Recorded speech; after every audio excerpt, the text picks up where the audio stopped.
problème que j'ai surmonté cette semaine est peut-être le plus grand problème que j'ai jamais dû surmonter.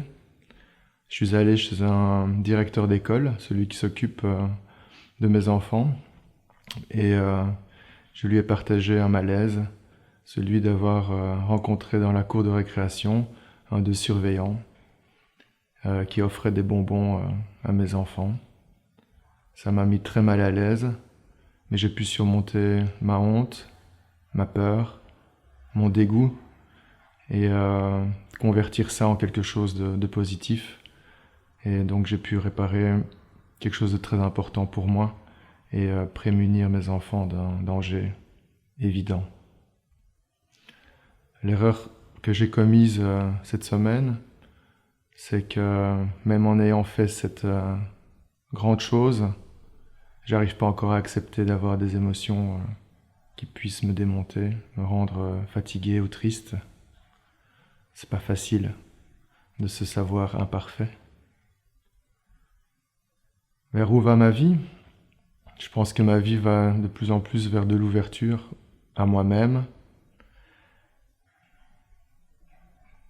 Si j'ai un rêve pour la semaine passée, c'est celui d'essayer de rendre les choses les plus simples, encore et encore. Et ce que j'espère pour la semaine prochaine, c'est que je puisse poursuivre cette magnifique expérience où la simplicité arrive. On a beaucoup de choses à dire sur soi pour se rendre intéressant. On peut même remonter dans le passé pour essayer de trouver un événement qui finalement nous définirait sur l'ensemble de notre vie. Mais à bien y réfléchir, c'est un fameux leurre.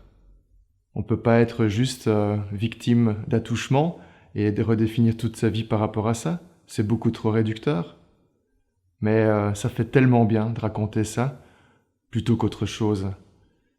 J'ai envie de dire que finalement, ce qui est important, c'est de choisir vraiment l'angle par rapport auquel on s'offre aux autres, ce que l'on est prêt à leur donner à propos de soi. C'est peut-être ça la meilleure manière de créer, non pas l'imposture, mais une partie de vérité sur soi.